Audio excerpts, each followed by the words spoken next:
안녕하세요, 박정호입니다. 갑자기 제 목소리가 나와서 놀라셨죠?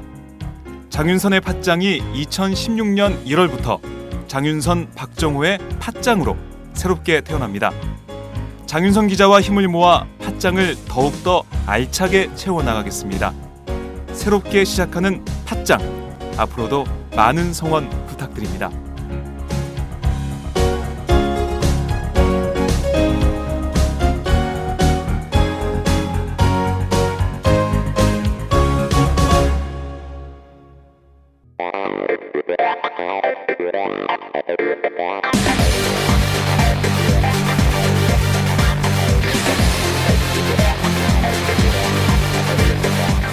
정보가 있는 시사 토크쇼 장윤선, 박정호의 팟짱.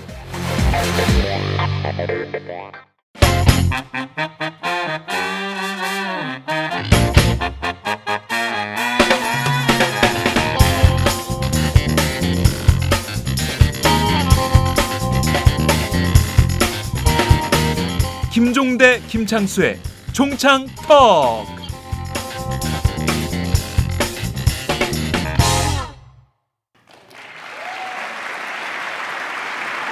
Protecting our kids from gun violence. Equal pay for equal work. Paid leave. Raising the minimum wage. All these things still matter to hardworking families. They're still the right thing to do.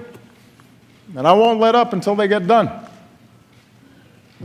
But for my final address to this chamber, I don't want to just talk about next year. I want to focus on the next 5 years, the next 10 years, and beyond. I want to focus on our future. 한 주간의 외교 통일, 안보, 그리고 국제정치 이슈를 살펴보는 시간입니다. 오늘도 어김없이 김창수 코리아 연구원 원장님 나오셨습니다. 어서 오세요. 안녕하세요. 네. 좀 늦으셨잖아요. 네. 정신없이 오셨나봐. 이게 카라라고 해야 됩니까? 예, 거기 조금 내려와. 예. 좀 내려왔나요? 시작할 때 네, 말씀하시지. 그러게요. 제가 이제 봤습니다. 예. 그래도 이제라도 잡아드리니까 좋으시죠? 예, 이게 거울 기능을 합니다. 지금 김창수 원장께서 어머님께 이 소식을 알렸다면서요. 일주일에 한 번 오마이 TV를 통해서 아드님을 보실 수 있다. 이걸 꼭 보시라 이렇게 말씀을 드렸다면서요. 지금 어머니 보고 계신가요? 지금 생방송으로 보고 계실지는 아직 잘 모르겠습니다. 아무튼 간에 네. 오마이 TV 덕택에 제가 효도하고 있습니다. 자주 어디 계세요, 어머님은? 가까이 계십니다. 그래요? 네. 예. 아니 지방에 계셔서 자주 못 찾아뵙는 아니 지방에 계셨다가 이제 서울로 오셨어요. 그래가지고 그렇군요. 예. 예. 지방에 계실 때보다는 훨씬 더 자주 찾아뵙는데요. 네. 그럼에도 불구하고 네. 이렇게 네. 화면으로 뵐 수 있는 거는 화면으로 이렇게 예. 제가 찾아뵐 수 있는 거는 큰 효도이죠. 그렇군요. 이 기회에 어머니한테 한 말씀 하실까요? 오늘 또 아침 일찍 나와가지고 오마이 TV에서 방송을 하고 있습니다. 잘 봐주십시오. 오늘 제 복장 좀 어떻게 괜찮습니까? 청취자들이, 시청자들이 제 복장 보고 마음에 들어 할까요? 아니 참 쉰 넘으셨죠? 당연하죠. 쉰? 저거 제가? 네, 그렇죠. 네. 제가 제 나이? 쉰 무렵에도 역시 엄마 앞에서는 다 아들이구나 이런 생각이 좀 듭니다. 이혜영 교수님 어떠세요? 교수님 한번 스튜디오에 나오셔야 될 것 같아요. 예. 오늘도 어김없이 이혜영 한신대 국제관계학부 교수님 전화로 연결돼 있습니다. 안녕하세요. 안녕하세요. 네, 교수님 엄마 보고 싶으시죠? 몇 주 전에 뵀어요. 몇 주 전에 뵈셨어요? 예. 그러니까요. 네. 아니, 이게 참 멀리 살고 이러면 또 결혼해서 분가하고 이러면 부모님들 찾아뵙기가 되게 어려운 것 같아요. 그죠? 그렇겠죠. 또 예. 그리고 이상하게 모든 일정을 또 애들 중심으로 짜게 돼요. 그렇지 않아요? 저만 그런가요? 그렇죠. 예. 네, 그러니까요. 엄마 아버지는 또 뒷전이고 애들 중심으로 일정을 짜다 보니까 죄송합니다. 그런 말씀을 드리게 됩니다. 이번 주에도 이슈가 많았습니다. 하나하나 좀 짚어봐야 될 것 같은데요. 어제 공교롭게도 한미 양국 정상이 공이 신년 기자회견을 열었습니다. 그러니까 박근혜 대통령 신년 기자회견을 열었고 오바마 미국 대통령은 신년 국정연설을 했는데요. 외교 전문가들 두 사람의 연설문 비교를 하더라고요. 그래서 아마도 오늘 이혜영 교수님도 그렇고 김창수 원장님도 그렇고 두 사람 상당히 많이 비교를 하셨을 것 같아서 그 얘기부터 좀 시작을 해야 될 것 같은데요. 우선 어제 박근혜 대통령 연설문 어떻게 보셨는지 김창수 원장님부터 하실까요? 저는 어제 오바마 대통령의 연설을 또 꼼꼼히 살펴봤습니다. 박근혜 대통령 얘기했는데 오바마 대통령 그리고 친미주의자 아니야? 친미주의자? 아니 그리고 박근혜 대통령도 봤습니다. 네. 그 두 분 비교하라 그래가지고 한 명 대통령에 대해서요. 우선은 오바마 대통령은 이제 미국 사람들이 항상 중요히 생각하는 게 업적이거든요. 그래서 미국 대통령 기념관에 가보면은 항상 업적, 레가시 막 이렇게 써 있습니다. 그래서 이제 임기 말일수록 그 업적 만들기, 레가시 메이킹 이게 이제 굉장히 중요합니다. 그래서 오바마 대통령의 연설은 크게 두 가지 축이었습니다. 하나는 자신의 업적, 그러니까 어떤 과거에 대한 어떤 회귀 이런 게 하나가 있었고, 그다음에 다른 하나는 미래를 제시하는 것. 그래서 과거와 미래를 결합시키는 방식으로 어제 오바마 대통령 국정연설을 했습니다.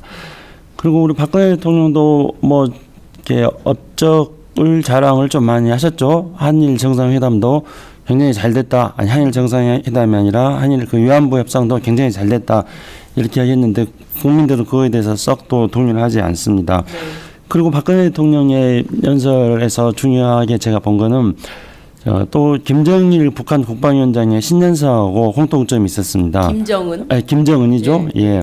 그래서 김정은 북한 그 위원장의 신년사에서 가장 많이 강조한 게 인민 생활하고 경제 뭐 이런 거 아니었습니까? 그래서 인민 중시, 그리고 이제 인민 생활 향상. 그러니까 결국은 인민과 경제가 두 가지가 키워드였다고 할 수 있습니다.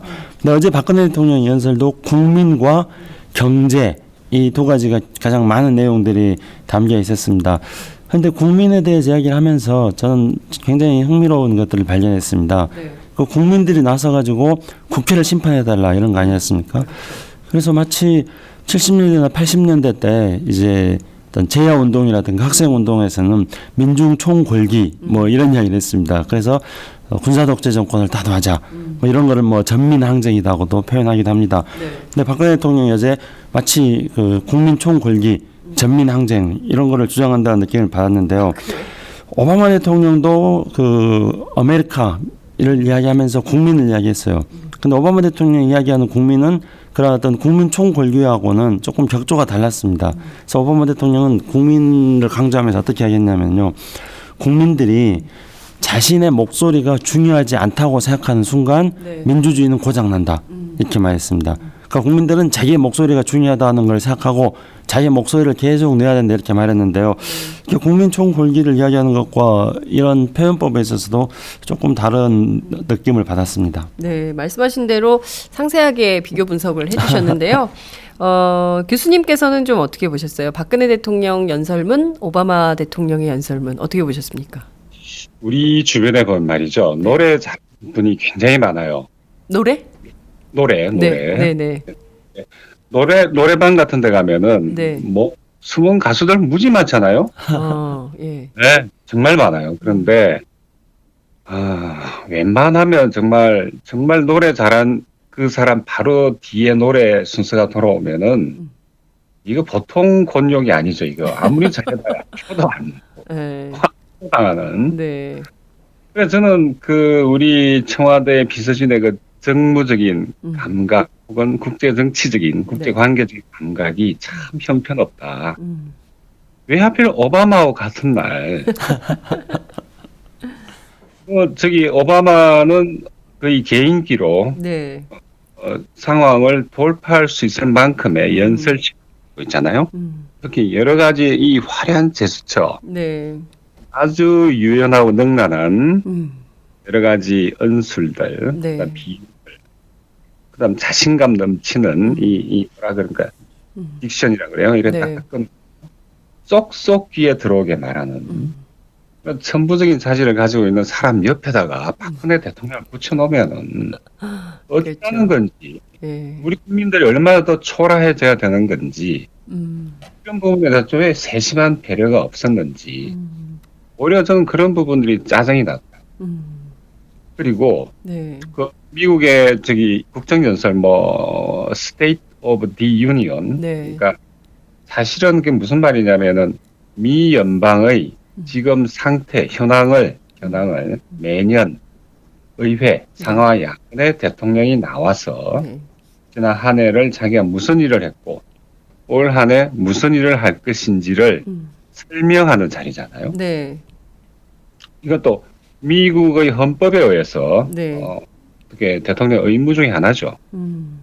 때문에 그 박근혜 대통령이 그냥 기자들 미리 사전에 검열 받고 그다음에 이 걸러진 기자들하고 기자회견하는 건 격이 다릅니다.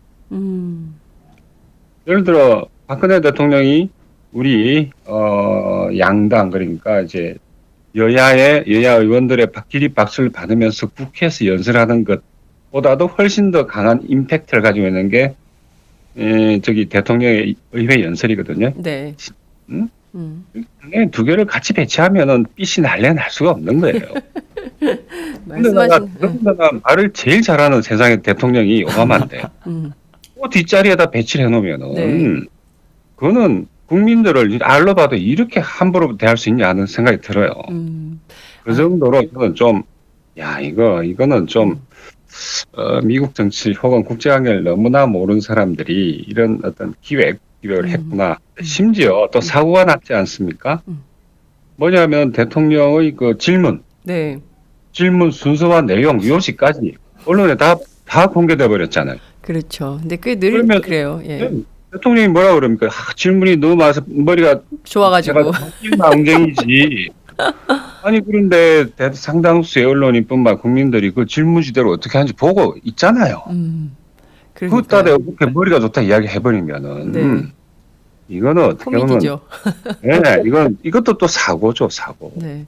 근데 사실 그 청와대 기자회견 같은 경우에는 질문 순서 그다음에 누가 질문할 건지 이것도 굉장히 기자실 안에서 치열한 전투예요. 그래서 그러니까 총괄사가 먼저 한 다음에 그다음에 신문사, 방송사, 통신 그다음에 인터넷 이렇게 돌아가면 외신 이런 거 다 조율하거든요. 그리고 또 이번에 그렇게 하면 다음 순서에는 또 어떻게 할지를 다 미리 정해놔요. 그래서 이거를 마치 그냥 굉장히 자유스럽게 한 것처럼 말씀하시면 사람들이 웃죠. 그러니까요. 두 분께서 지금 이렇게 분석을 해주셨는데 저는 교수님 말씀 가운데 우리 국민이 얼마나 더 초라해져야 되냐라는 말씀 참 인상적으로 와닿습니다. 그 화두가 굉장히 중요하잖아요. 앞서 말씀하신 대로 작년에 무엇을 했고 올해는 무엇을 할 것인가를 밝히는 자리. 그렇다면 우리도 작년에 박근혜 대통령 무엇을 했고 또 올해 무엇을 할 것인가를 좀 비전을 밝혀줘야 되는데 있었나요? 어떻게 보세요? 그 오바마 대통령은 그래도 미래라는 화두를 던졌지 않습니까? 그러니까 올해 이제 미국 대선이 있지 않습니까? 네네. 일단 힐러리가 되건 샌더스가 되건 민주당 대통령 입장에서는 이 대선에 자당 후보에게 유리한 어떤 환경을 조성해야 될 의무가 있죠. 당연 정치인으로서. 때문에 각종의 어떤 미래 화두들 특히 작년 그 연설이 굉장히 인상적이었지 않습니까? 그렇죠. 최저임금. 맞아요. 아주 전 세계를 들었다 놨다 했던 연설인데 의자들 계속 가져가서 미국 사람들이 잘 사는 나라를 만들겠다. 그만큼 강력한 메시지가 어디 있겠어요. 그러나 이 퓨처라고 하는 여러 가지 화두를 던졌다면 물론 미국 공화당이 이야기하는 것처럼 자화자찬이죠. 어떻게 보면은 그럼에도 불구하고 대통령이 직접 와서 그런 비전을 제시했다고 하는 건 평가할 만한 대목이거든요. 그런데 박 대통령께서 하신 그 어제 기자회견 내용을 쭉 인상에 남는 거는 넌 탓. 그러니까 중국한테 야 제발 북한 애들 혼 좀 내주라. 그다음 국민들한테 야 제발 국회 혼 좀 내주라 하는 갈등이죠, 갈등. 국민들의 갈등을 주문한 거. 그다음에 우방인 예, 우방이잖아, 중국도. 네. 우방에게 활동을 주문하는, 하지 않을 일을 주문하는. 네. 그렇기 때문에 뭔가 구체적인 이런 것들, 메시지, 혹은, 그럴 수도 있습니다. 박근혜 대통령 정신이잖아요. 그러면 올 4월 총선이 있을 거 아닙니까? 그러면 그렇습니다. 자기들 여당에 유리한 메시지 내지 그런 환경 만드는 건 자연스러운 일이거든요. 그걸 보면 그런 것도 없어요. 예를 들어 노동 5법이 4법이 됐는데 거기서 뭐 있으나 마나한 기관법보다는 핵심인 알짜배기인 파견법을 가지고 오히려 계속 타박하고 혼내줘라 뭐 욕해가 갈등 야, 이런 거 보면서 참 좀 안타깝다. 우선 비주얼하게도 초라해지는데 네. 하던 메시지도 뭐냐 이게 내용이 뭐냐 하는 네. 대다수 국민들은 네. 의문을 가지지 않았을까 그렇게 생각이 돼요. 그러니까요. 맞아요. 말씀하신 대로 비주얼도 좀 초라하고 메시지도 초라하고 그 오바마의 경우에는 미셸이 또 막 화려하게 비주얼을 또 대신 또 그것도 해줬잖아요. 옆에서 드레스로 그 드레스가 뭐 연설 도중에 다 판매가 완판이 됐다는 거 아니에요? 근데 그런 방식으로 좀 화려하고 세련되게 막 가는데 우리는 뭐 비주얼도 구려 내용도 이미 다 막 정해져 있는데 박근혜 대통령 막 자기 머리 좋다고 막 자화자찬해. 그런데다가 메시지는 전혀 새로울 게 없어. 그동안 했던 내용들을 계속 반복하는 수준이고 그 기자들 많이 하는 얘기로 새로운 게 없잖아요. 새로운 게. 뭔가 좀 대통령의 메시지가 나오면 뭔가 좀 새로운 내용이 있어야 되는데 전혀 새롭지가 않은 거예요. 기존에 하던 내용을 또 반복하면서 계속 말씀하신 대로 갈등을 유발하는 얘기만 하고 있으니 국민들 입장에선 좀 신년에 좀 상큼하게 활기차게 출발하고 싶은데 대통령 막 한숨 쉬고 이러고 이러니까 뭐냐 우리 이런 좀 이렇게 약간 희망이 없는 것 같은 그런 생각이 좀 들었을 것 같다는 생각이 좀 들어요. 김창수 원장님 좀 어떻게 보셨어요? 박근혜 대통령이 새로운 이야기도 많이 했습니다. 그래요? 예, 그래서 제가 박근혜 대통령이 새로운 이야기 한 거 머릿속에 팍 박히는 거 한 가지 소개해 드릴게요. 네. 그 베트남이 망할 때도 베트남 지식인들과 베트남의 뭐 정치인들은 가만히 베트남 있었다. 전쟁 때 베트남 이제 국민들은 망할 때가 현실 정치에 무관심했고 그게 1973년도죠. 그래서 지금 박근혜 대통령의 생각은 1973년도에 멈춰 있구나. 근데 이제 그동안에 박근혜 대통령이 자신의 생각이 과거에 멈춰 있다는 걸로서 항상 얘기했던 게 뭐 파독 광부 이야기라든가 또 새마을운동 이야기라든가 이런 것들 하지 않았습니까? 네. 근데 이번에 새로운 사례를 하나 제시한 겁니다. 베트남 전쟁. 베트남 망했다. 근데 제가 그 이야기를 들으면서 네. 머릿속이 막 스쳐갔습니다. 작년 말에 아세안 국가들이 아세안 연합이라는 걸 만들었어요. 유럽 국가들이 EU로 유럽 통합이 되는 것. 과 유사하게 유럽처럼 이제 내부의 질서라든가 규정성이 강하지 않습니다. 그러나 어쨌든 아세안 국가들이 아세안 공동체를 만든 거죠. 그런데 우리 지금 현재 박근혜 대통령도 어제 경제 이야기를 많이 했습니다마는 한국의 무역을 우리가 생각해 보면요, 우리가 중국하고 무역이 제일 많지 않습니까? 그렇습니다. 2014년 통계로 우리 무역액의 25%를 차지하니까요. 이제 그 다음이 미국하고 일본인데 사실은 미국보다 조금 많던가 비슷하거나 하는 게 그 아세안입니다. 그리고 아세안에서 우리가 가장 많은 무역 비중을 차지하고 있는 나라가 베트남입니다. 그러니까 베트남은 지금 우리에게 있어서의 새로운 시장을 만들어 나가는데 굉장히 중요한 나라입니다. 그리고 베트남은 그 홍산화되고 나서, 그러니까 베트남 망하고 나서 그 이후에 미국과 수교해가지고 현재 미국에 진출해 있는 주류 사회에 진출해 있는 베트남의 정치인들이라든가 우수한 인력들이 굉장히 많이 있습니다. 그러니까 베트남은 1973년도에 망할 때 베트남이 아니거든요. 그런데 저희들이 어렸을 때 화투놀이를 할 때요. 이런 화투 게임이 있었어요. 우리 장윤선 기자님 못 들어봤을 텐데 월남패망사라는 그런 화투놀이가 있었습니다. 월남패망사. 그럼 화투놀이가 있었어요? 그러니까 뭐 화투 치다가 제가 고스톱밖에 몰라가지고 누리 잘 생각이 안 나는데 아무튼 뭘 하면은 왕창 망해버리는 거예요. 그러면 이게 이제 뭐 월남이 망했다, 베트남이 망했다 이것에 비교해가지고 월남패망사라는 그런 화투놀이였습니다. 그런데 우리는 그것도 과거이기 때문에 월남패망사 재미없으니까 화투 안 쳐요. 그런 화투 이제 다 모르잖아요. 근데 박근혜 대통령이 이렇게 과거를 또 기억하게 해주셨습니다.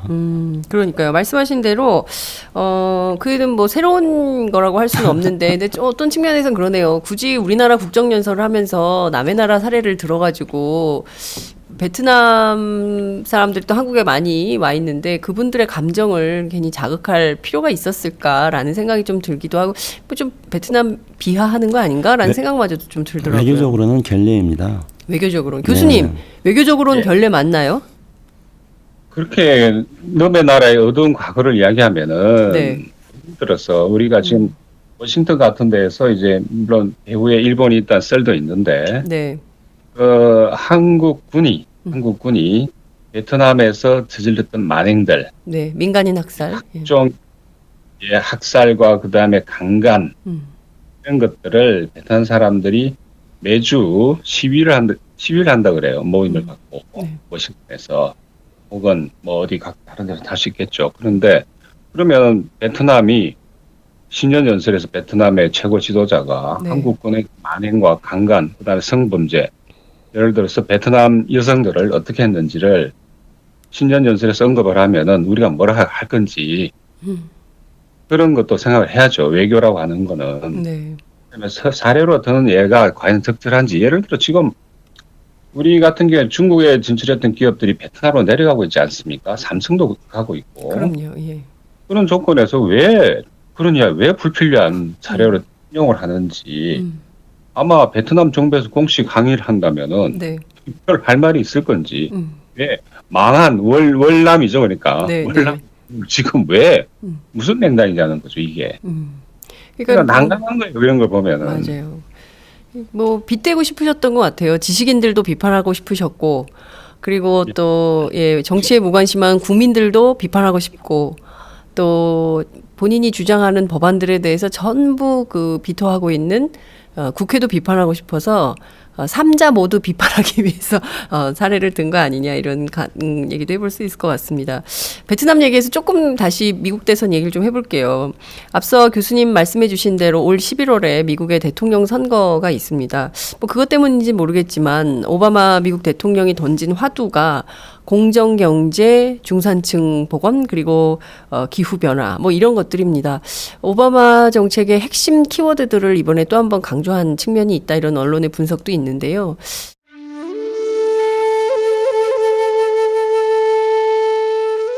영한네이처의 마카 산삼. 공중파 텔레비전에도 없고 인터넷 배너 광고 하나 없지만 팟캐스트 좀 들어봤다 하는 분들은 다 아는 마카 산삼. 진짜 유명해져서 유사 제품도 많아졌습니다. 이젠 마카 산삼으로 검색하면 너무 많이 나와요. 꼭 영한네이처로 검색해주세요. 팟캐스트에서 듣던 그 마카 산삼을 구입할 수 있습니다. 특히 나라 걱정으로 심신이 지친 분들에게 권합니다. 몸에 정말 좋습니다. 내 몸도 나라도 살릴 힘이 납니다. 페루의 마카와 우리나라 산삼, 몸에 좋은 11가지 원료를 모두 하나로 만든 마카 산삼. 마카 녹용과 마카 소아 청소년도 있습니다. 1일 2회 공복에 따뜻한 물과 함께 드세요. 영한네이처 마카 산삼. 네, 저도 팟짱 녹음하기 전에 마카 산삼을 꼭 챙겨 먹고 있습니다. 이런 문제들, 국제사회 이슈들을 강조한 반면 또 북한의 그 수소폭탄 핵실험에 대해서는 언급하지 않았어요. 일방적 무시 정책이냐 뭐 이런 얘기도 나오고 있습니다. 김창수 원장님부터 말씀하실까요? 북한 문제 나왔으니까. 그 이제 오바마 대통령의 그 스테이트 오브 디 유니언 어드레스 그 뭐 연두 의회 연설 아까 이제 이혜영 교수님께서 잘 설명해 주셨습니다. 근데 그게 조금 앞당겨졌다는 느낌은 들어요. 보통 때보다 1, 2주일 정도는 좀 당겨졌는데요. 1월 중순 하순쯤에 하는데요. 네. 근데 그게 이제 지금 올해가 미국이 대선이 있는 해이기 때문이죠. 그래서 바로 이제 그 우리가 이제 잘 알고 있는 지금 힐러리 클린턴하고 그 누구죠? 그 샌더슨하고 지금 이제 샌더슨이 지금 앞서고 있다고 말하는 여론조사 결과가 나오지 않습니까? 그게 뭐냐면은 아이오와하고 뉴햄프셔에서 그러니까 아이오와는 이제 어떤 그 당원대 형태로 코카스 그 당원대 형태로 가고 있고 뉴햄프셔는 이제 오픈 프라이머리 이 예비 경선 뭐 이렇게 이제 하는데 이게 임박해 있으니까 오바마 대통령이 좀 앞당겨서 이 연설을 한 것 같습니다. 근데 이 연설에서 이제 아까 말씀하신 것처럼 공정경제를 이야기하면서 거기서 이제 중요하게 그 국민 사람을 이야기한 거거든요. 그러니까 공정경제를 통해 가지고 중산층 네. 또는 사람 또는 중소기업 이런 어떤 기업들의 역할이 중요해진다는 것들을 강조를 했습니다. 그러면서 이제 또 한 가지 미국의 어떤 정치에 있어서도 미국의 어떤 자신들이 생각하는 미국의 정치 혁신에 대한 어떤 미래에도 이야기했습니다. 그래서 오바마 대통령도 자신이 올해가 마지막 그 국정연설이고 그리고 이제 미국 대선을 앞두고 있다는 것 때문에 뭐 여러 가지 어떤 계산하에서 이야기가 나왔을 것입니다. 그런데 여기서 이제 우리 장윤성 기자님 말씀하신 것처럼 북한이 수소폭탄 실험을 했는데 오바마 대통령이 그거를 그냥 속되게 표현해서 개무시해버린 거잖아요. 네, 그러면은 개무시. 네, 이제 북한의 입장에서 우리가 북한이 1월 6일 날 느닷없이 수소폭탄 실험을 했는데 그거에 대해서 이제 많은 전문가들이 분석을 할 때 우리도 그렇게 말했는지 모르겠네요.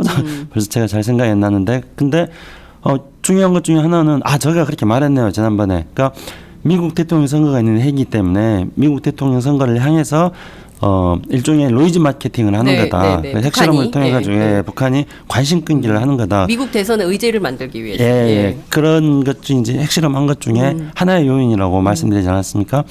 근데 오바마 대통령은 거기에 끌려 들어가지 않겠다는 거죠. 관심 끄기를 이제 북한이 하려고 한다. 그런데 우리는 너희들에 대해서 관심 주지 않겠다. 이렇게 해서 야멸차게 무시를 해버린 겁니다. 근데 오바마 대통령이 이렇게 무시한 데는 단순하게 북한이 짜오는 프레임에 걸려들지 않겠다. 이런 차원에 머물러 있는 건 아닙니다. 오바마 대통령 입장에서는 북한 핵 문제는 자신의 업적이 아니거든요. 오바마 대통령은 연설 과정 속에서 쿠바하고의 관계 정상화도 이야기했습니다. 그리고 이란하고의 핵 문제 타결도 이야기했습니다. 그런데 북한 핵 문제에 대해서는 이건 오바마 대통령이 전략적 무시를 통해 가지고 몇 년 동안 방치를 했습니다. 근데 지금 미국 내에서는 오바마 대통령의 전략적 무시의 결과 지금 북한의 핵 능력이 고도화되지 않았느냐 이렇게 오바마 대통령의 정책에 대해서 지금 비판을 하고 있습니다. 그래서 제가 예상할 때는 이제 내년에 미국의 새 정부가 출범하면은 오바마 대통령의 전략적 인내라는 북한 핵 무시 정책에 대해서 아마 재검토를 할 가능성이 매우 크다고 생각합니다. 그래서 오바마 대통령은 만약에 지금 1년도 남지 않는 상황에서 북한 핵 문제를 오바마 대통령이 지금 다시 끄집어낸다면은 오바마 대통령이 실패한 정책을 국민들한테 환기시키는 게 될 것이고 이것이 쟁점이 된다면은 미국의 대통령 선거에서 오바마 대통령에게는 굉장히 불리한 그러니까 민주당 후보들에게는 굉장히 불리한 상황이 될 것이기 때문에 북한의 프레임에 끌려가지 않겠다는 것도 있겠지만은 다른 한편으로는 미국의 대통령 선거에서 자신의 실패한 정책이 부각되지 않기를 바라기 때문에 오바마 대통령은 이 김정은 북한 위원장의 수소폭탄 실험이라는 매우 도발적인 어떤 미국에 대한 도전에 대해서 그냥 깡그리 지금 무시해버리는 전략을 취하고 있다고 봅니다. 그렇군요. 하나는 북한에게 말려들지 않겠다라는 의도가 있고 두 번째 이거보다는 더 중요한 게 올 선거 미국 대선에서 이것이 선거 쟁점이 돼서 자당 후보에게 불리한 상황이 되니까 그걸 피하기 위해서 의도적으로 무시하는 것이다. 그러나 이것은 선거 쟁점은 될 수밖에 없을 것이다. 이런 말씀 주셨습니다. 이혜영 교수님 어떻게 보세요? 그렇죠. 북한이 그게 진짜 그렇건 아니건 관계없이 북핵 문제를 이전에 원폭에서 수폭으로 원폭에서 수폭으로 국면 전환을 지금 시도한 거 아닙니까? 연말에. 이거는 맞습니다. 이거는 오바마 입장에서는 진짜 뼈아픈 일격을 당한 셈이죠. 그리고 지금까지 좀 대단히 안이한 대북 내지 대한반도 정책이 실은 실패했음을 자인하는 겁니다. 여기서 언급하는 순간. 그러니까 왜냐니까 아까 그 국정연설 연초에 하는 국정연설이라는 게 자기 잘한 걸 자랑하는 자리예요. 그리고 자기가 잘못한 걸 꺼낼 아무런 이유가 없는 거죠. 더군다나 지금 이 북핵 문제의 어떤 새로운 양상은 틀림없이 미국 공화당이 지금 선거 국면에 들어가면은 민주당을 그야말로 까고 들어올 그런 이슈예요. 그걸 자기 입으로 언급할 아무런 이유도 없는 거죠. 그래서 이제 뭐 일각에서는 일부러 무시한 것처럼 오바마가 모든 걸 다 고려해서 일부러 무시한 것처럼 하지만 실은 자기 정책의 실패를 표현하는 것이다. 그리고 이거를 의도적으로 무시했다고 왜 무시한 거죠. 그러나 또 다른 일면에서 보면은 이런 그 부시 정부 때도 지난 10년 전 부시 정부 때도 계속 그 악의적 방치 전략, 네. 그러니까 멀라인 니글렉트라고 그러죠. 네. 악의적으로 북핵 문제를 일부러 그대로 냅두는 거죠. 반응하는 거죠. 마치 네. 나쁜 아이들의 어떤 여러 가지 행동을 부모가 일부러 모른 척하는 것처럼 어떤 그런 함의 속에서 멀라인 니글렉트, 악의적 방치 전략이라고 하는 게 나왔는데 네. 실은 오바마 때의 그 전략적 인내라고 하는 개념도 사실은 그 내용과 크게 질적인 차이는 없어요. 그게 이제 와서 파산 선고를 한 거죠, 이제는. 네네. 일로 안 되는 거예요. 그럼 이 공화당 입장에서 보면 이거 신난 이슈 아닙니까? 그런 조건에서 저는 또 다른 이거 니글렉트 전략은 사실은 미국 외교, 미국의 대북 혹은 대아시아 외교가 야, 이거 문제가 있구나 하는 거를 스스로 인정을 해야 되는데 그것보다 그냥 모른 척 하는 거죠. 모른 척 하기. 일부러 알면서 모른 척 하기 일 뿐이지 실은 잘해서 된 거는 분명히 아니고 더더군다나 지금의 이런 방치 내지 무시 전략이라 하는 건 역시 네. 궁여지책에 불과하다. 이렇게 평가를 하고 싶어요. 그렇군요. 오바마의 대북 정책은 실패했다.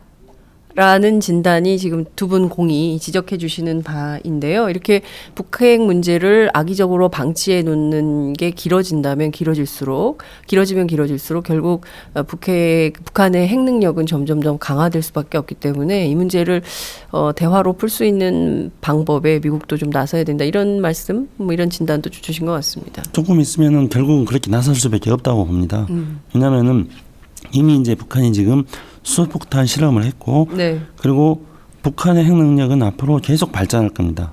이렇게 방치를 하고 있다면은요. 네, 네. 그렇게 되면은 이제 북한의 핵 능력이 최종적으로 가는 거는 북한 핵무기를 소형화시키고, 네. 그리고 이 소형화된 핵무기를 탄도미사일에 실어가지고 북한은 계속 그렇게 뻥카를 지금까지 날려왔습니다. 그러니까 미국까지 다 날려버리겠다 이렇게 이제 뻥카죠 사실은. 네. 그런데 지금 북한 핵무기가 이렇게 방치되면은 이게 점점 소형화되고 대륙간 탄도미사일에 정착이 되고 그런다면은 이제 이 뻥카가 점차 현실화됩니다. 2011년도에 네. 당시에 게이츠 미 국방장관이 2011년 1월달에 북한의 핵 능력은 향후에 5년 안에 미국의 본토를 위협할 수준이 될 것이다 이렇게 이제 말한 적이 있습니다. 그러면 이제 지금 벌써 이제 그때 게이츠 장관이 예견했던 5년이 지금 이제 올 2016년이면 지금 5년째 되고 있지 않습니까? 그러면은 이제 올해 미국의 대통령 선거가 끝나고 거기서 당선된 그래서 내년 1월달에 출범하게 되는 네. 미국의 새 정부는 북한의 핵 능력이 과연 어느 정도인가에 대해서 면밀하게 검토를 할 겁니다. 그렇게 검토를 해가지고 정말로 북한의 핵 능력이 오바마 행정부 때 방치하고 있는 상황 속에서 고도화됐고 네. 그리고 핵 능력이 강화돼서 미국을 위협하는 상황까지 됐다 한다면은 그러면 이걸 더 이상 방치할 수가 없는 거죠. 그러니까 지금까지는 북한 핵 능력을 방치를 하면서 네. 북한의 핵 위협을 이유로 해가지고 중국을 견제하기 위한 한미일 삼각관계를 구축해 왔는데 이제는 그 북한 핵 위협을 어떤 이용하는 측면에서의 핵 위협이 가치가 있다고 판단할 수 없는 상황이 곧 된다는 것입니다. 그렇기 때문에 이거는 북한 핵 문제를 이용하는 게 아니라 이제 핵 문제가 실질적으로 미국의 안보 위협이 된다. 네. 이렇게 판단하는 시점이 된다면은 미국은 당연히 북한 핵 제거를 위한 그런 어떤 상황에 들어갈 겁니다. 네. 그렇게 됐을 경우에는 우리는 또 미국이 전략적 인내 그래가지고 북한 핵을 방치하니까 우리도 이제 북한 핵이 먼저 폐기돼야 된다. 그래서 의미 있는 북한의 핵 폐기가 선 조치가 돼야지. 네. 그러면 이제 우리가 북한에 대해서 많은 지원을 할 수 있다. 박근혜 대통령이 계속 그렇게 얘기하지 않았습니까? 예. 그런데 이제 미국의 정책이 새 정부가 내년에 출범해서 변화가 된다면은 우리는 닥쳤던 게 지붕 쳐다보는 그런 식이 돼가지고 또 미국의 변화하는 정책에 또 우리가 뒤따라야 됩니다. 그렇게 되면 무슨 부담을 우리가 지어야 되냐면요. 북핵 핵 문제를 우리가 적극적으로 해결하지도 못할 뿐만 아니라 네. 미국이 주도해서 변화된 그 결과에 따라 가지고 우리는 결국은 비용을 지불해야 되는 네. 그런 또 역할을 우리가 맡는 상황이 될 확률이 지금 저는 굉장히 높다고 생각하고 있습니다. 말씀하신 대로 지금 북핵 문제는 박근혜 대통령 어제 그 기자회견에서 굉장히 중국이 큰 역할을 해야 된다고 주장을 했는데 실제 이것은 남북관계 문제는 우리가 주도적으로 좀 풀어야 되는 문제라고 많은 국민들이 생각을 하고 있습니다. 한국 정부가 어차피 이 땅에서 사는 건 우리니까요. 그래서 미국이 아니잖아요. 그러면 우리가 좀 더 주도적으로 이 문제를 풀려는 노력을 해야 되는데 지금 끊임없이 그 좀 외부에 의존하는 문제 이걸 좀 짚어봐야 될 것 같다는 생각이 좀 듭니다. 말씀하신 대로 어제 당장 북한이 그 대북 확성기 지난주에 시작하고 북한도 틀고 그리고 이제 에스컬레이트가 되고 있는 상황이에요. 그리고 드디어 무인기 그리고 이제 삐라가 이제 뿌려졌어요. 그리고 이제 그러면 또 우리가 이쪽에서 또 이제 한 번 더 뜨는 이런 상황이 될 텐데 박근혜 대통령은 중국에 대해서도 상당히 강도 높은 압박 전술이라고 해야 됩니까? 이런 얘기를 했어요. 중국이 그동안 누차에 걸쳐서 북핵 불용 의지를 공언해 왔고 그런 강력한 의지가 실제 필요한 조치로 연결이 안 되면 앞으로 뭐 5번, 6번 또 추가 핵실험 안 막을 수가 없다. 또 할 것이다. 그렇기 때문에 이 문제와 관련해서는 중국 정부가 한반도의 긴장 상황을 더 악화되지 않도록 해야 된다. 여기 행간에 담긴 의미가 이게 중국 역할론을 굉장히 강조했어요. 우리 대통령이. 이혜영 교수님 어떻게 보세요? 우리 외교를 몰라도 혹은 국제관계의 생리를 몰라도 네, 국제관계 생리를 너무 모른다. 저렇게 나오면은 저거는 아마 그 뭐랄까 국제정치 생명이라고 할까요? 네. 색깔 구분을 못하는 거죠. 왜냐하면은 우리가 지난 시간에 이야기했다시피 위안부 합의라고 하는 것이 네. 한미일 군사동맹 강화를 위한 걸림돌 제거였지 않습니까? 본질이. 네. 수치로 본다면 그렇다는 거죠. 네. 그런데 그럼 중국 입장에서 많이 보고 있는 거잖아요. 저 군사동맹 강화에서 자기들을 반중이다 본질이. 네. 반중인데 그게 뻔뻔스럽게 들어가 있는 남한이 이제 자기들한테 북한 제대로 혼내주라고 방방 뜨고 있는 거죠. 네. 더더구나 압박한다고 이야기하는데 중국 입장에서 압박은 웃기는 이야기지 한마디로. 네. 초등학생이 예를 들어 다 큰 성인은 무슨 수로 힘의 관계만 놓고 본다면 네. 초등학생이 무슨 수로 다 큰 성인을 압박을 합니까? 네.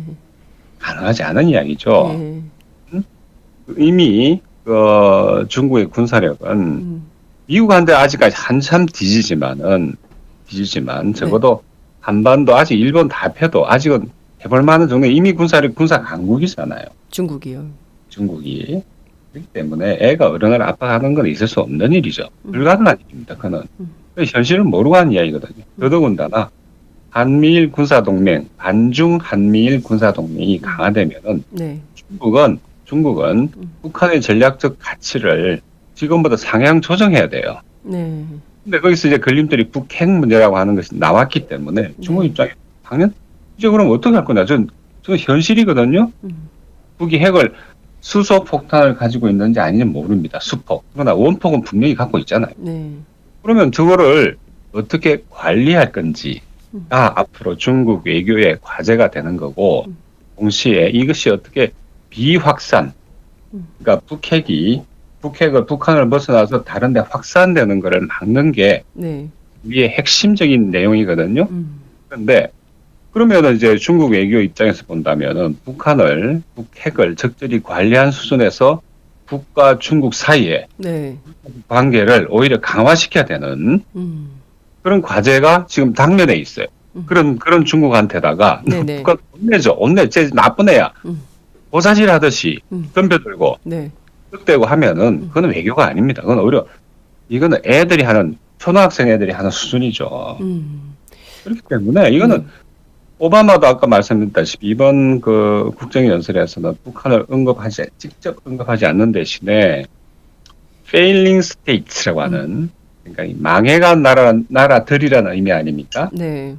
그러니까 그 망해가는 나라들 속에 이제 북한을 포함시키고 싶었겠죠. 그런데 이제 노스 코리아를 직접 호명할 수가 없는 왜냐하면 자기 외교 정책의 실패를 의미하는 거니까 노스 코리아 자체가 네. 대신에 비유적으로 failing states라고 하는 컨셉을 이제 그것도 어떻게 보면 국려지책이죠. 들이댔다 이렇게 표현했다 이렇게 보고 있는데 네. 아무튼 우리 정부가 박근혜 정부가 중국을 지렛대로 뭘 어쩌고 하는 건 거의 국제관계 시각에서 보자면 모조리 소설급도 안 되죠. 중요한 건 이 중국의 태도일 것 같아요. 과연 박근혜 대통령의 이번 연설을 듣고 중국 정부 시진핑 수석이 어떤 입장을 낼까 굉장히 중요할 것 같은데요. 그 대변인 성명처럼 대국을 관리하겠다. 대국을. 큰 국면을 관리하겠다는 이야기 아닙니까? 네. 대국이라고 하는 속에는 네.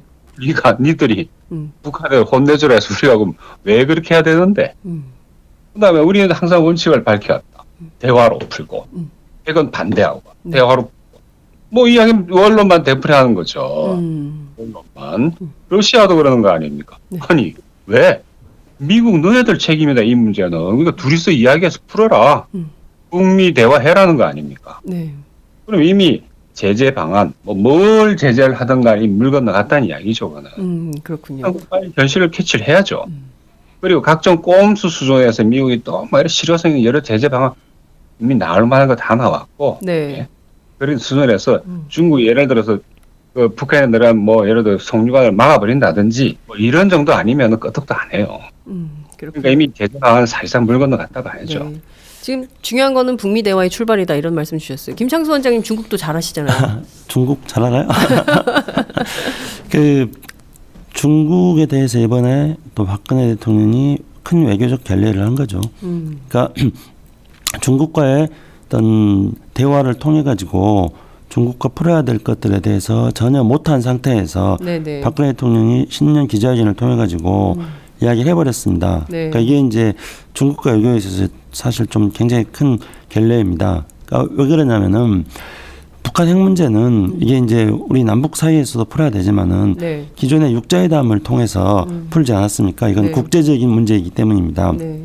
그러면은 이제 북한이 수소폭탄 실험을 한 직후의 상황을 한번 보자는 거죠. 네. 1월 6일, 7일 이때는 어떤 반응이 나왔냐면은 중국 외교부에서 북한 수소폭탄 실험에 대해서 강력히 비판한다 이렇게 성명이 나왔어요. 그리고 당연히 미국도 뭐 북한 핵실험에 대해서 또 일본도 북한 핵실험에 대해서 다 규탄을 하고 유엔에서는 자동으로 네. 북한에 대해서 제재하는 국면으로 들어가게 돼 있었습니다. 그러면은 우리가 북한이 수소폭탄 실험을 했는데 아무 일도 없었다는 듯이 가만히 있을 수는 없지 않겠습니까? 그러면 우리가 북한이 수소폭탄 한 것에 대해서 뭔가 따끔하게 네. 어떤 벌을 주고 싶어 하는 거잖아요. 네. 그럼 벌을 주기 위해서 지금 우리가 동원하는 수단이 유엔 제재입니다. 유엔 제재는 별 실효성이 없어요.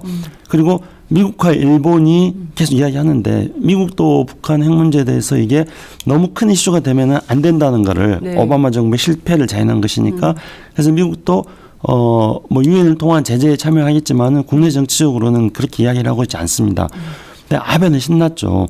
이걸 기회로 해가지고 이제 안보 법제도 이제 실현시켜 나가면서 그리고 평화헌법도 개정이 나가고 심지어 이제 현재 아베 자민당 총재 임기가 2018년까지인데 네. 4년 더 한번 연장해서 2022년까지 하려고 지금 생각하고 있다는 이야기까지 나오고 있는 상황입니다. 아베가 또 해? 예.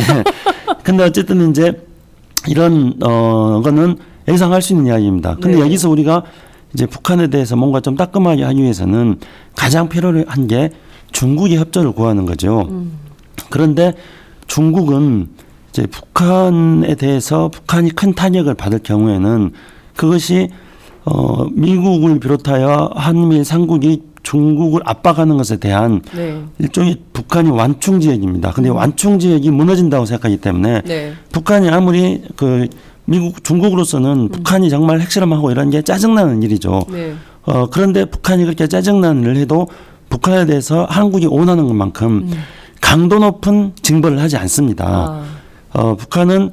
중국은 북한에 대해서 너희들 좀 제발 그러지 말아라 하는 정도의 압력을 넣는 수준에 그칩니다. 그러면 한국이 이걸 알아야 된다는 거죠. 그러면은 한국 외교가 해야 될 북한이 1월 6일 날 핵실험했을 때 네. 중국이 북한에 대해서 규탄했을 때 그때 한국 외교가 해야 될 첫 번째 가장 중요한 조치는 뭐였냐면은 중국과 대화하는 거였습니다. 그래서 중국과 대화해가지고 중국이 한국이 원하는 것만큼의 강도 높은 제재는 안 한다는 것 우리가 한다는 것을 기대는 하지 말고 네. 대신에 한국과 중국이 공동으로 중국이 원하는 수준 정도의 네. 북한 핵실험에 대해서 규탄하는 그런 공동 입장 조율만 한다면은 네네. 그것이 북한에 대해서 지금 현재 유엔 제재보다도 훨씬 더 큰 타격이 되는 거죠. 그런데 우리는 중국과 관계에서 그런 조치를 취하지 않고 먼저 일본하고 미국하고 북한 핵에 대해서 제재하는 그런 논의를 시작했습니다. 그렇습니다. 그리고 나서 1월 8일 날 또 뭐 확성기 방송 시작하고 네. 그러니까 중국은 그 상황에서 네. 초기에는 북한 핵실험에 대해서 강력하게 규탄했다가 이거 보니까 한미일 삼각관계 강화로 나가는 거예요. 네. 그러니까 바로 중국은 그 1월 8일 저녁에 있었던 한중 외무장관 회담에서 네. 다시 언론으로 돌아갔습니다. 그래서 한반도의 비핵화 그리고 한반도의 평화와 안정 그리고 대화 협상을 통한 해결 이 세 가지 중에서 한 가지라도 빠지면 안 된다. 이렇게 해서 언론으로 돌아가 버린 거죠. 결국은 다시 이제 이번에 북한 그 핵실험을 통해 가지고 박근혜 대통령의 어제의 연설을 이르기까지 과정을 한마디로 제가 평가를 해본다면은요, 이거는 9월 달에 있었던 천안문 성루 외교가 네. 허물어지기 시작했다. 아. 그리고 통일 대박이라고 박근혜 대통령이 2년간 힘줘 강조했던 네. 통일 대박이 쪽박이 되기 시작했다. 아, 통일 대박이 쪽박이 되기 시작했다. 네, 이렇게 정리할 수 있습니다. 교수님 왜 웃으세요? 아니 그 쪽박이라는 표현이 너무 마음에 드셨던 거 아닙니까?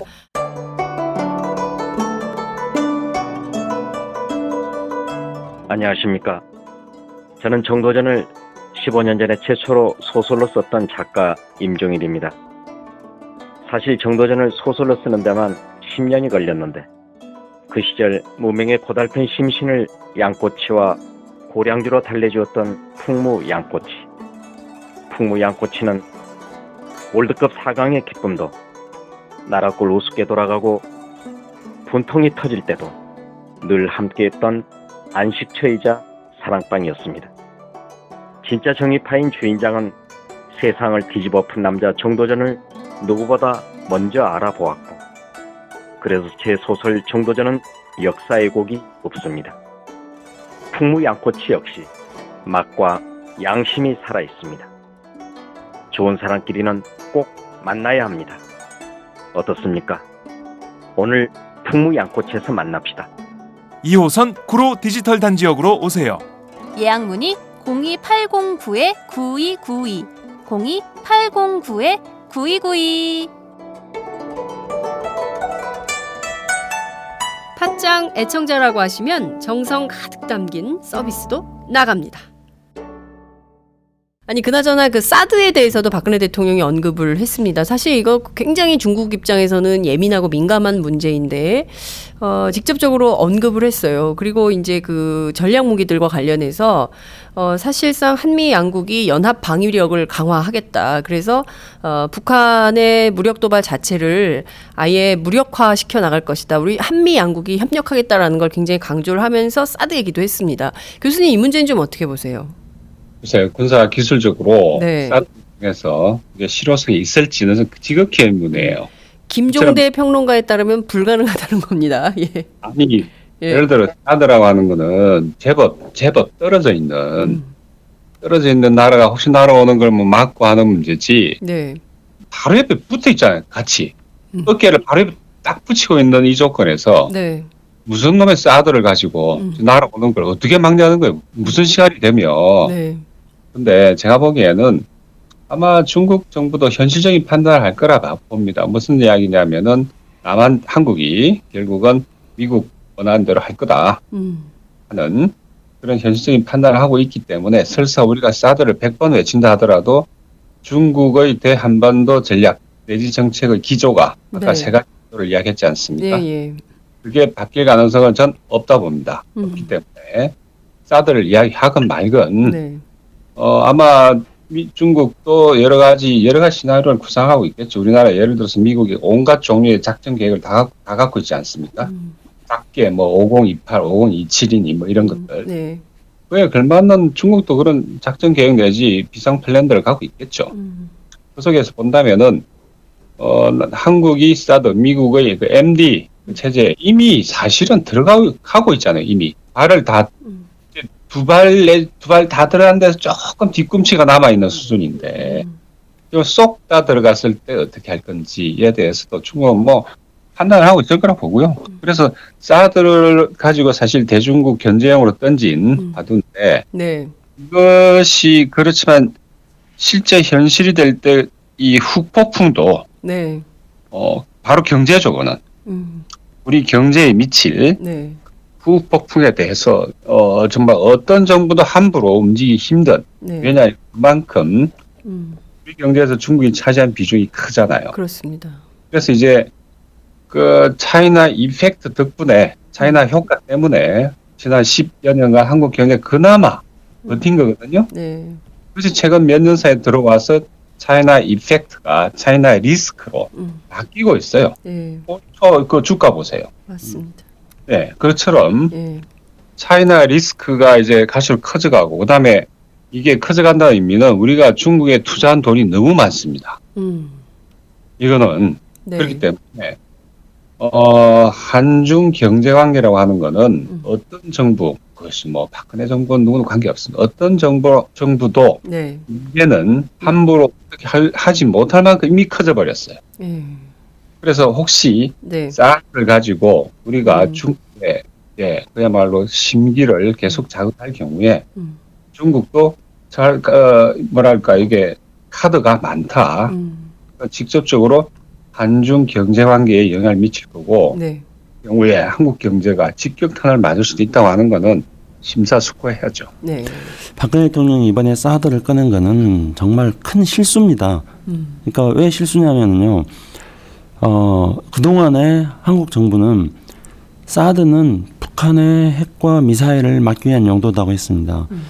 물론 이번에도 박근혜 대통령은 북한 핵과 미사일에 대해서 사드를 배치를 하는 것에 대해서는 국익과 안보 관점에서 뭐 판단하겠다고 했는데요. 네네. 근데 박근혜 대통령이 이야기를 꺼낸 거는 사실상 중국을 견제하기 위해서 네. 중국의 태도가 지금 애매모호하다. 그래서 중국을 견제하고 중국에 대해서 압박을 하기 위해서 사드를 꺼낸 거 아닙니까? 그러면은 이거는 아까 이현 교수님이 그 뭐 중국을 대국을 어떻게 우리가 압박하느냐 그랬는데 그 사드 문제에 대해서 기존에 우리가 북한의 핵과 미사일을 억제하기 위한 용도라고 했던 우리 주장이 네. 사실이 아니고 사드는 중국을 압박하는 용도라는 걸 박근혜 대통령이 시인해버린 거예요. 자기 고백을 한 거예요. 예, 네. 자기 고백을 했습니다. 이렇게 네. 그거는 굉장히 큰 실수죠. 네. 고백 안 해야 될 때 엉뚱한 데 대고 지금 고백을 해버리는 바람에 미국이 좀 그러겠다. 아, 왜 저 얘기를 지금 하고 그래? 저렇게 할까 그런 거죠. 왜냐하면은 사드는 이제 이현 교수님 말씀하신 대로 한반도는 중심이 너무 짧고 그래가지고요. 네. 아무리 사드 어쩌고 해도 네. 북한의 미사일 휴전선 근처에서 배치를 하면은요. 네. 그 뭐 사드로 도저히 막을 수가 없습니다. 거기다가 북한의 대구경 포까지 같이 뒤섞여가지고 날아와 버리면은 막을 네. 수가 없습니다.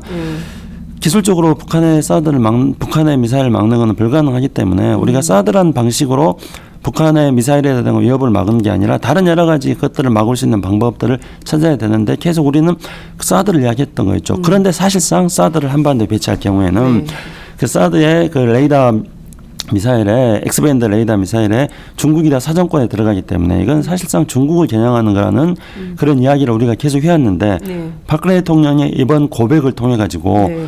우리가 그동안에 팟짱을 통해서 누차 주장이었던 사드 배치는 중국 견제용이라는 게 그래 너희들이 말이 맞다. 확인해 주셨어요. 예, 박근혜 대통령께서 이번 확인해 주셨습니다. 그래서 이제 박근혜 대통령이 이번에 큰 말 실수를 하신 거죠. 네. 근데 이제 이 사드 문제와 함께 이 조금 전에 이혜영 교수님께서 너무나 중요한 말씀을 해주셨습니다. 그거는 이제 차이나 리스크에 대해서 말씀하지 않으셨습니까? 네. 근데 이번에 지금 이 상황이 왜 심각한 문제냐면요. 우리가 한번 돌이켜서 봅시다. 1월 8일 날 우리는 확성기 방송을 시작했어요. 근데 확성기가 뭐 북한에 사실상 그렇게 큰 효과가 있는 것도 아닌데, 네. 수소폭탄이라는 어떤 국제적이고 전략적인 무기에 대해서 네. 확성기라는 매우 지연말단적이고 국지적인 그런 대응을 한 겁니다. 그래서 네. 확성기 대응을 함으로써 이제 박근혜 대통령은 심리전에 굉장히 중요한 요건이라고 어제 얘기를 하셨어요. 그러면은요, 제가 네. 박근혜 대통령께 말씀드리고 싶은 네. 것은 그 심리전 하려면은요, 네. 개성공단 10개만 만들면은 네. 개성공단에 일하는 북한의 근로자들 네. 한국 상황을 너무나 잘 알기 때문에 그것만큼 큰 심리전은 없습니다. 근데 이제 우리가 그렇게 확성기 방송하니까 뭐 삐라가 날라오고 뭐 북한의 무인기가 날라오고 또 우리가 거기에 대응하고 이렇게 되지 않습니까? 네. 그러면은 이거는 어떤 것을 의미하냐면요. 이제 남북 관계는 가령 이제 동서독처럼 네. 통일이 돼가지고 지금 통일된 독일이 유럽의 맹주로서 활약하고 있는 이런 모델은 한국에서는 불가능하다. 그리고 이제 한국에서의 모델은 어떤 거냐면은 이스라엘과 팔레스타인처럼 매일같이 싸움질하고 그리고 충돌과 긴장이 일상화되고 만성화된 그런 모델로 지금 남북 관계가 지금 접어들고 있다. 이걸 지금 이야기하는 거예요. 이제 무인기 날라오고 또 무인기 보내고 이러면은 남북 간의 국제적 충돌 계속 일어납니다. 그래서 그런 방향으로 지금 우리가 정책을 선택하고 있습니다. 그래서 이거는 코리아 리스크가 엄청 커지고 있다는 걸 의미합니다. 그런데 그 코리아 리스크와 함께 중요한 거는 1월 8일 날 우리가 확성기 방송을 했을 때 그때 동시에 그날 상하이에서는 주식시장이 무너지면서 상하이 주식시장이 중단돼서 거래가 중단됐습니다. 그러면 이건 뭘 말합니까? 이현 교수님 말씀하신 대로 차이나 리스크가 이제 발생한 거예요. 그러면은 코리아 리스크하고 차이나 리스크가 지금 동시에 벌어지고 있는 겁니다. 그리고 올해 안에 미국이 다시 한번 금리 인하를 최소한 한 번에서 두 번 정도 할 겁니다. 금리 인상을 한 번에서 두 번 정도 할 겁니다. 그럼 이걸 뭐라고 설명하냐면요. 이거를 퍼펙트 스톰이라고 말합니다. 그 퍼펙트 스톰이라는 것은 그냥 하나의 현상이 발생했을 때 어떤 파괴력이 생기는데 근데 두 개, 세 개의 현상이 동시에 발생했을 경우에는 그 파괴력이 상상을 초월할 정도로 커진다는 걸 말하는 겁니다. 이제 이 폭풍이 불었을 때에 대해서 인용 비교를 해가지고 퍼펙트 스톰이다 말하는데 지금 코리아 리스크에다가 차이나 리스크에다가 아메리카 리스크까지 우리는 지금 완전히 3종 세트네. 3종 세트로 퍼펙트 리스크로 지금 가게 돼 있습니다. 한국 경제는 지금 한국 경제 얼마나 힘듭니까? 근데 이번에 지금 며칠 사이에 1월 6일부터 어제 박근혜 대통령의 연설까지, 그러니까 박근혜 대통령의 연설을 통해 가지고 퍼펙트 스톰이 지금 시작됐다 이렇게 지금 봐야 되는 겁니다. 그렇군요. 그 다른 건 몰라도 그 비교가 정말 여러분 어떠십니까? 딱 와닿지 않으십니까? 우리에게 선택을 지금 하라고 하는 거예요. 유럽을 주도하고 있는 독일처럼 동서독 통합을 통해서 그렇게 나아갈 것인지 아니면 이스라엘 팔레스타인처럼 그렇게 늘 전쟁을 하는 나라로 갈 것인지 우리가 어떤 선택을 할 것인지 좀 주도 면밀하게 우리 국민들도 판단을 해야 될 것 같다는 생각이 좀 듭니다. 지금 굉장히 위기 상황인데요. 굉장히 많은 분들이 지금 댓글로 참여를 하고 계세요. 지금 저희 생중계 중인데요. 제가 이거를 막 소개를 못하고 있었어요. 너무 이게 대화 속으로 빠져들다 보니까 제가 얘기를 못했는데요. 시간이 다 돼서 조금 소개는 해드려야 될 것 같아요. 굳이 사진을 찾아본 적이 없어서인지 목소리 듣고 상상했던 외모랑 엄청 다르세요. 누구 얘기하는 걸까요? 그러니까 목소리는 형편없는데 외모는 조금 낫다 이런 말씀 같은데요. 제 상상보다 훨씬 잘생기셨어요. 네, 김창수 원장님 이런 댓글이 왔고요. 박근혜 대통령 기자회견 콩디시였다 이런 질문지 순서 보고 있는데 생쇼하는 대통령 뭐 이런 것도 있었습니다. 거기에 동조하는 봉숭아 학당처럼 손드는 기자들 뭐 이런 것도 있었고요. 종창 토크 화이팅! 미국 탓, 북한 탓, 일본 탓, 야당 탓, 국민 탓 무능 무책임 정말 싫다 이런 것도 있습니다. 안녕하세요. 소문 듣고 왔습니다. 창수형 수고 많으십니다. 이런 댓글도 있고요. 팟빵 듣다가 얼굴 보려고 직접 왔어요. 이런 분들. 아무래도 이혜영 교수님 그 잘생긴 외모를 한번 스튜디오에서 보여주셔야 될 것 같아요. 이혜영 교수님 아까 그 노래방 비교하지 않으셨습니까? 노래? 네. 이혜영 교수님 오시면 제가 또 완전히 밀려버리죠. 그렇습니다. 어쩜 얼굴과 보이스가 이렇게 다른 차원에 있는지 김창수 소장님. 목소리가 좋은데 왜 그러지? 제 목소리 형편없긴 형편나 봅니다. 예. 어떤 분이 코리아 연구소라는 이름 보고 굉장히 보수적인 곳인 줄 알았다고 했다. 그런데 이게 뭐 한국 연구소라면 의미가 축소되는 거 아니냐. 뭐 그래서 코리아라는 이름을 쓰셨다는 뭐 이런 내용도 있습니다. 뭐 굉장히 많은 분들이 댓글로 저희 생방송 응원을 해주고 계십니다. 너무 감사드리고요. 함께 만들어가는 방송이에요. 이렇게 참여를 많이 해주시면 저희가 댓글 다 소개를 해드리도록 하겠습니다. 시간이 다 됐지만 꼭 짚어봐야 될 내용이 있어서요. 이 얘기는 꼭 좀 해야 될 것 같습니다. 바로 일본군 위안부 협상, 한일 외교 회담 관련된 것입니다. 김창수 원장님 시작도 안 했는데 벌써 한숨 쉬세요. 박근혜 대통령 어제 이런 얘기를 했죠. 지난 24년간 그 어떤 정부에서도 제대로 다루지 못한 어려운 문제를 최대한 성의를 갖고 제대로 합의하도록 노력한 것은 인정해 주셔야 합니다. 이렇게 강조를 했습니다. 그리고 어제 그 박근혜 대통령 특사는 아니겠지만 그 한일 국회의원 회담 있지 않습니까? 그 한일 의원 연맹 차원에서 서청원 새누리당 최고위원이 아베 총리를 만났는데요. 이 자리에 박근혜 대통령이 메시지를 보냈어요. 무슨 메시지를 보냈느냐? 아베 총리에게 전달한 메시지입니다. 일본군 위안부 문제가 작년 말 타결된 것을 다행스럽게 생각한다. 이렇게 얘기를 했고요. 그리고 일본 총리인 아베 총리가 또 이런 얘기를 했죠. 일본 국민도 시간이 지나면 올바른 것으로 이해할 것이다. 이런 입장을 밝혔습니다. 동시에 24년간 일본 대사관 앞에서 수요 시위를 했던 정대협에 대한 경찰 수사가 본격화되고 있습니다. 수사의 이유는 원래 수요 시위 100명 모이기로 했는데 1000명이 넘게 모였다. 이것을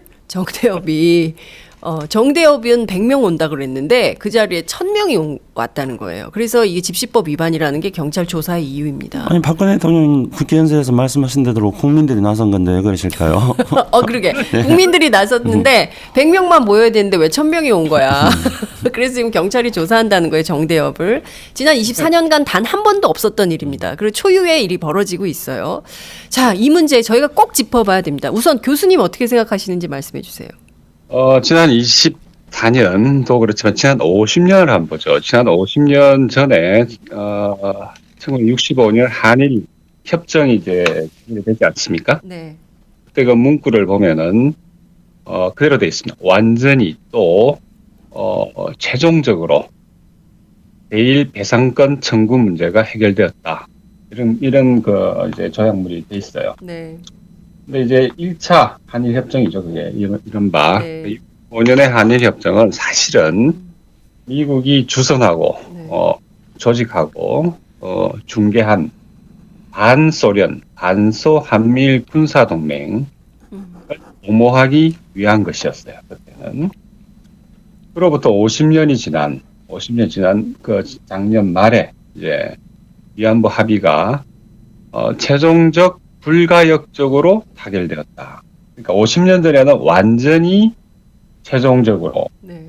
10년이 지난 작년 말에는 최종적으로 불가역적으로 타결되었다. 그리고 이게 그러니까 50년 간격을 두고 똑같은 문구, 사실상 똑같은 문구가 되풀이되고. 그러네요. 네, 데자뷰네요, 완전히. 예.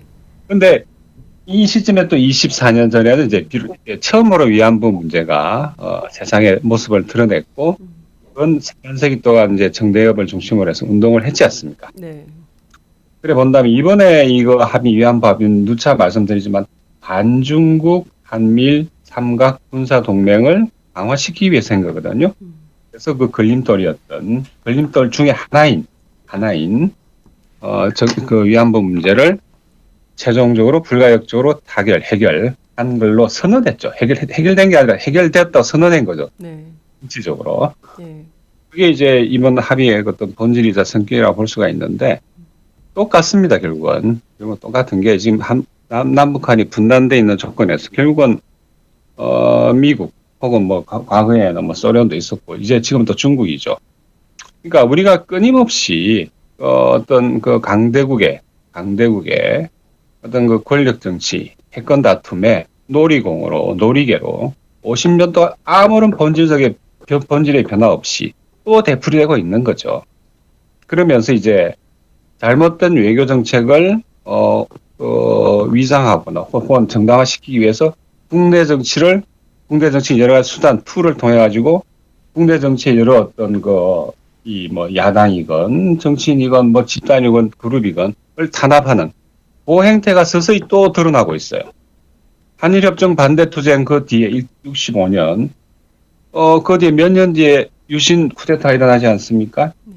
그리고 엄청난 국내 정치 탄압들, 한일협정 반대했던 집단들에 대한 그게 50년이 지나서 이젠 너무나 어이없는 부실을 들이대면서 아니 집회 신고 100명 했는데 1000명 왔다고 처벌하는 나라가 세상에 어딨나요? 그러니까 해결이 그랬습니까? 모든 역사는 두 번 되풀이된다. 한 번은 비극으로 한 번 희극으로 해결이 그런 명언을 남긴 적이 있는데 이제 보니까 또 이제 희극으로 되풀이되고 있는 거죠. 딱 50년 주기로.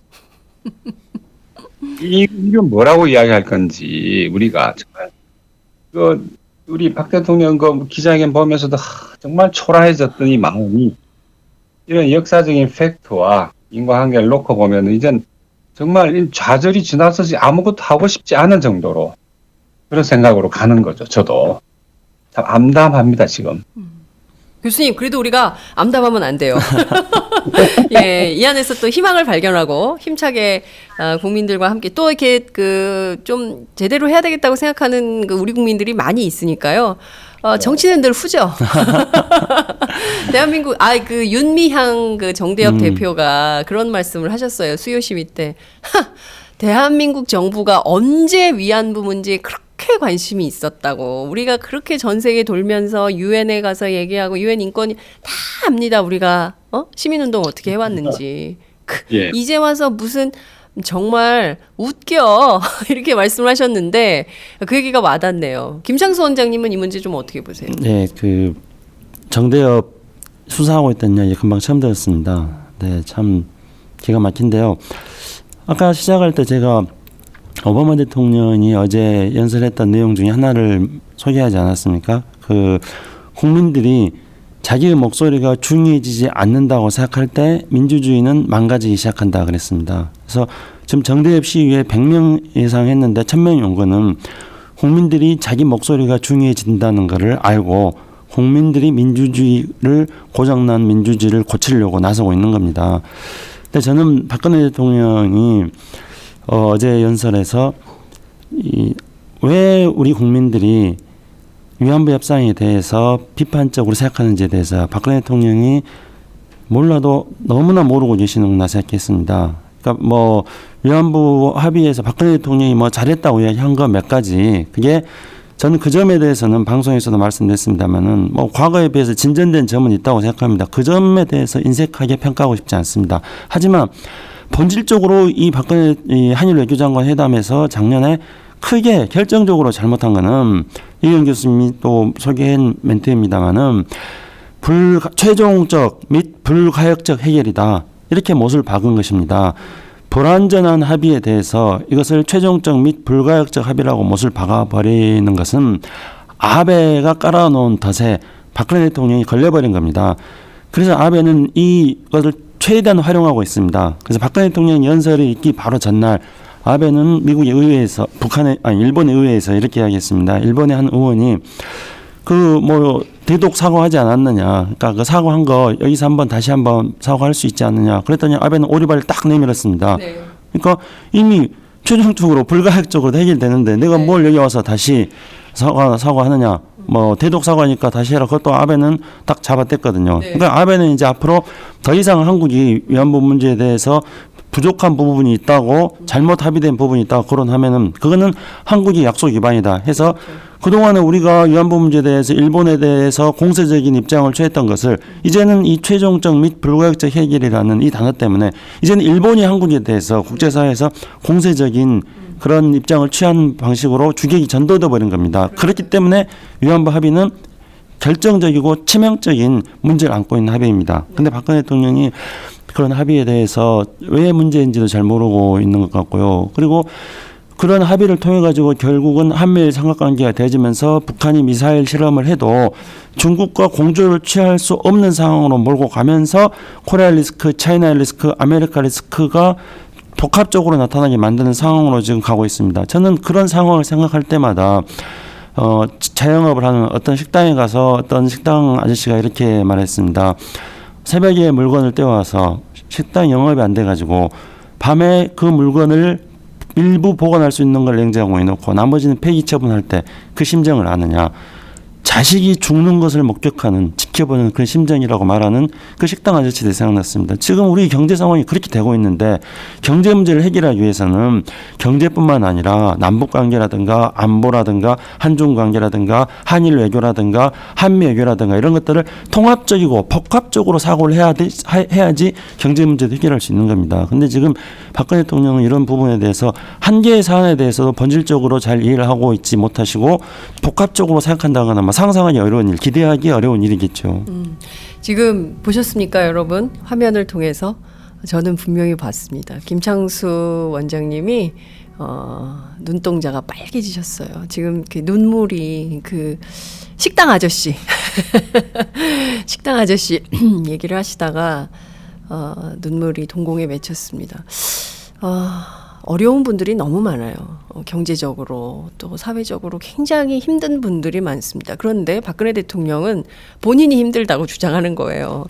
야, 내가 그 위안부 협상하느라 얼마나 힘들게 24년간 아무도 못한 걸 내가 이렇게 했는데 세상에 이렇게 나를 평가할 수 있어? 아, 당신들 너무하는 거 아니야? 내가 이렇게 고생하고 있는데 나를 너무 안 알아준다라고 국민들한테 한탄하고 계시는 걸로 저는 좀 들렸습니다. 박근혜 대통령 밤잠 못 주무시고 쟁점 법안 통과도 안 되고 위안부 협상해도 이거 뭐 국민들이 잘했다고 평가도 안 해주고 답답하시겠죠. 그러나 무엇을 어떻게 해야 국민들이 박수 치는가 그 길을 아직 모르시는 것 같다는 생각이 들어요. 임기 4년 차인데. 자, 걱정입니다. 난 이제 일하러 가야겠다. 여러분 안녕. 오늘 사람 얼굴 알아서 너무 굿 이렇게 의견 주신 분도 계시고요. 정대협 수사는 정부가 친일파라 인증했다 생각합니다. 이런 의견도 주셨습니다. 많은 국민들이 소통하고 있습니다. 박근혜 대통령도 소통을 해서 국민들이 원하는 나라, 이 나라가 자주적으로 또 외교적으로 그리고 또 정말 50년 아까 교수님께서 이제 1965년 한일협정하고 이제 비교를 해주셨는데 똑같이 데칼코마니를 보는 것 같은 생각이 든다면 우리 국민들 어디서 희망을 느끼겠습니까? 이런 점들을 좀 잘 생각을 해서 정치도 발전을 좀 했으면 좋겠다는 말씀을 좀 드리고 싶습니다. 오늘 좀 생각보다 길어졌는데요. 나라가 위기니까 우리가 할 얘기가 많아요. 예. 국민은 못 살겠다 울고 있는데 여러분 힘냅시다 이런 의견 또 주셨어요. 여러분 힘내시고요. 오늘 영하 12도래요. 춥지만 그래도 우리 마음은 따뜻하게 서로 연대하는 마음으로 이 어려움을 좀 헤쳐나갔으면 좋겠습니다. 오늘 두 분 말씀 정말 잘 들었습니다. 고맙습니다. 네, 감사합니다. 감사합니다. 네, 이혜영 교수님 다음 주에는 스튜디오 나오셔야 될 것 같은데요. 그 잘생긴 외모를 공개를 하셔야 될 것 같아요. 제가 예. 뒤따라서 부르는 가수가 될 것 같습니다. 그 김창수 원장님 불안해하고 계세요. 예, 오늘 말씀 잘 들었습니다. 다음 주 뵐게요. 고맙습니다. 네. 안녕하세요. 오마이뉴스 대표 오연호입니다. 감사합니다. 여러분의 성원 덕분에 바로 어제 오마이뉴스의 10만인 클럽 회원 10,000번째 참여자가 탄생했습니다. 여러분의 응원 덕분에 오마이뉴스는 더욱더 힘차게 권력과 자본의 눈치를 보지 않고 뚜벅뚜벅 참 언론의 길을 갈 수 있게 되었습니다. 계속 성원해 주십시오. 10만인 클럽 회원이 2만 명 정도가 되면 사실상의 진보 종편도 가능합니다. 자, 그 길을 위해 독자 여러분 함께 해주십시오. 감사합니다.